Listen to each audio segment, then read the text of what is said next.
Political पंडितों ने अपनी बात रखी, जो बातें निकलकर सामने आ रही थी कि मध्य प्रदेश का चुनाव बीजेपी और कांग्रेस के बीच कांटे का मुकाबला, कांटे की टक्कर होता हुआ दिखाई देगा। और जो वोटिंग जिस तरीके से हो रही वो इसी बात की ओर इशारा करती हुई भी नजर आ रही है।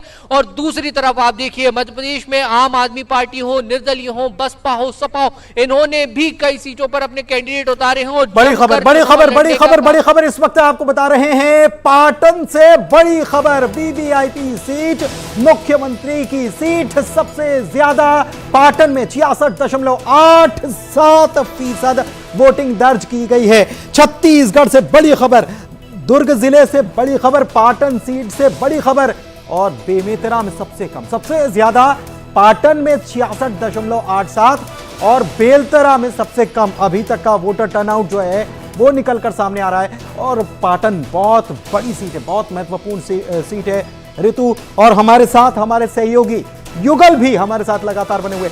युगल, अगर मध्य प्रदेश की बात की जाए तो वोटर टर्नआउट अच्छा हो रहा है। छत्तीसगढ़ से कुछ जगहों से खबरें अच्छी भी आ रही हैं, कुछ जगहों से खबरें आ रही है कि वहां पर वोटर टर्नआउट उतना नहीं हुआ जितना होना चाहिए।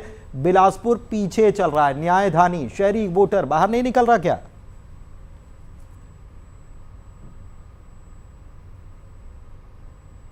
की तस्वीर दिखाएंगे। लंबी कतारें लग रही है, लगभग 1.5 घंटा का समय बचा है। और हालांकि जो वोटिंग की प्रक्रिया है कई जगहों पर जो है 6 बजे तक भी चलती है, कुछ स्थानों पर देर रात भी हो जाती है। और जैसे जैसे मतदाता यहां पर आते हैं वैसे इस तरह की स्थिति है, सिचुएशन है, वो लगातार बनते हुए दिखती है। अगर हम रायपुर जो नॉर्थ की बात करें तो यहां पर अभी तक के 44% जो वोटिंग है वो हुआ है। तो इससे कहा जा सकता है कि शहरी क्षेत्र में जो मतदान का जो प्रतिशत है वो काफी कम है। साउथ में 43% ही मतदान हो चुके हैं।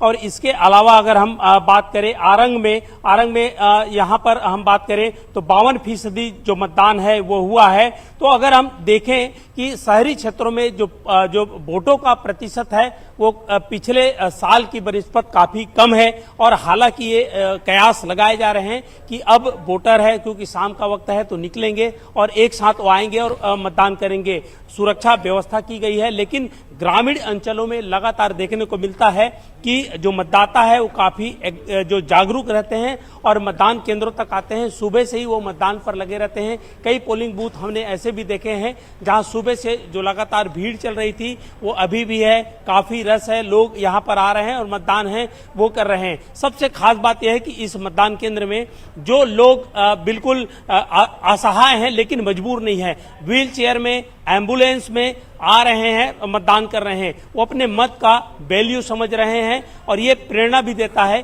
कि आखिर किस तरह से जो लोग मतदान करने के लायक हैं, सक्षम हैं, बावजूद इसके घरों पर हैं, तो ऐसे लोग की ये जो तस्वीर है वो पुनीत हमें प्रेरणा देती है कि प्रेरणा बिल्कुल देती है। पाटन से अच्छी खबर आई, पाटन में सबसे ज्यादा वोटिंग हुई है। पाटन में सबसे वीवीआईपी सीट सबसे ज्यादा वोटिंग 66 कुछ फीसद वोटिंग दर्ज की गई है। जी बिल्कुल, देखिए पाटन को छत्तीसगढ़ की जो राजनीति है, दुर्ग जिले को कहा जाता है, वहां से 3 बड़े मंत्री हैं। मुख्यमंत्री भूपेश बघेल भी वहां से चुनाव लड़ रहे हैं, उनके भतीजे उनके विरुद्ध में चुनाव लड़ रहे हैं, विजय बघेल। तो सबकी निगाहें पाटन पर है। 20 ऐसे वीवीआईपी सीट हैं जो सबकी निगाहें हैं। तो ये कहा जा सकता है, लेकिन पाटन में जितना वोटों का प्रतिशत अधिक हुआ है, अन्य जो वीवीआईपी सीट में वहां पर कम है। शहरी क्षेत्र होने की वजह से मतदाता थोड़ी विलंब से मतदान केंद्रों तक आते हैं, अपने सारे काम को निपटा करके जरूर मतदान करने आते हैं। लेकिन हमेशा अगर देखा जाए तो ग्रामीण क्षेत्रों के बनिस्बत शहरी क्षेत्रों में पुनीत मतदान का प्रतिशत है वो कम रहता है। देखना होगा। लगातार वासु भी हमारे साथ जुड़े हुए हैं, मध्य प्रदेश की जानकारी वो भी दे रहे हैं। वासु, देखिए कई सारे जिलों में आपने देखा कि वोटिंग परसेंटेज कम रहा। राजधानी की हम बात कर रहे हैं तो यहाँ पर भी इतनी ज्यादा जागरूकता हम कहें या वोटर्स दिलचस्पी वो नहीं दिखा रहे हैं। और दूसरी चीज हमने कहीं कहीं पर यह भी देखा कि कहीं पर चुनाव का बहिष्कार हो रहा है तो कहीं पर उपद्रव हो रहा है। कैसे